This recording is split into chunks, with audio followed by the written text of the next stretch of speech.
Time पर ration भी आया हुआ है खाने के लिए यहाँ स्कूल के अंदर। वहाँ केवल 4 आदमी खड़े हैं और शराब के 70% रेट बढ़ा दिए यहाँ पर खड़े हुए। जो लोग उस लाइन में लगते थे आज उस लाइन में, कहाँ से आ गए उनके पास पैसे?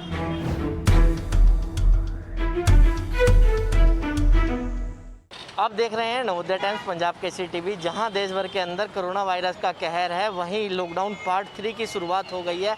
और लॉकडाउन पार्ट 3 की शुरुआत में कल जिस तरीके से सरकारों ने ठेके खोलने का फैसला लिया था और ठेके खोले भी गए थे, लेकिन ठेके खोलने के बाद जिस तरीके से ठेके के ऊपर भीड़ उमड़ी थी, उसको देखते हुए ठेके को 2 घंटे बाद ही बंद कर दिया था। लेकिन अगर आज की बात करें तो आज भी सुबह से जो ठेके पर थी वो भीड़ लगनी शुरू हो गई थी। लेकिन अगर इसके बीच की बात करें तो दिल्ली सरकार ने 70% जो है कोरोना टैक्स लगा दिया था, जिसकी वजह से अगर कोई बोतल 500 रुपये की थी तो सीधे सीधे वो बोतल 850 रुपये की हो गई थी। लेकिन उसके बावजूद यहाँ पर ये दिल्ली का गीता कॉलोनी के शिवपुरी इलाका है, जहाँ पर ये ठेका है और ठेके के बाहर सुबह 5 बजे से ही दोनों तरफ लाइन लगना शुरू हो गई थी। लेकिन उसके बावजूद अभी सिर्फ 1 घंटे बाद ही जो दिल्ली पुलिस के जवान हैं उन्होंने ये ठेका है बंद करा दिया है, क्योंकि दोनों तरफ लंबी लंबी कतारें लग गई थी। और लगने के बाद जिस तरीके से कोई भी सोशल डिस्टेंसिंग की धज्जियाँ उड़ रही थी, कोई भी इसका पालन नहीं कर रहा था। और उसके साथ साथ जिस तरीके से लोग मास्क का भी प्रयोग नहीं कर रहे थे, जिसकी वजह से आप देख सकते हैं कि तमाम जो लोग हैं वो इकट्ठा हैं और लोग तमाशबीन भी बने हुए हैं, क्योंकि जो ठेका है ठेके के आसपास जो है वो पुलिस लगी हुई है और लोग इंतज़ार कर रहे हैं कि ठेका खुलेगा या नहीं खुलेगा। आप देख सकते हैं कि देखो दिल्ली पुलिस का जवान जो लोग भाग रहे हैं, जिसकी वजह से और लोग अपनी इंतज़ार कर रहे हैं कि ठेका कब खुलेगा, और लोग तमाशबीन भी बने हुए हैं।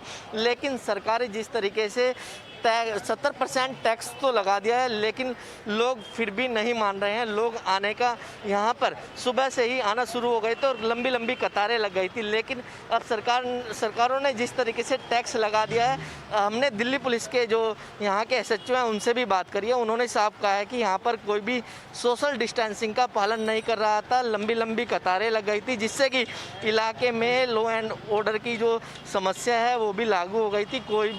कोई भी घटना घट सकती थी, इसकी वजह से ये जो ठेका है वो बंद करा दिया है। देखो बार बार अनाउंसमेंट भी कर रहे हैं, हमारी मोटरसाइकिलों पे अनाउंसमेंट कर रहे हैं कि सोशल डिस्टेंसिंग 3-3 फुट की ज़रूरी है, फिर भी लोग नहीं मान रहे। नतीजा क्या हुआ? कल की तरह आज भी सब कुछ ठेके बंद हुए।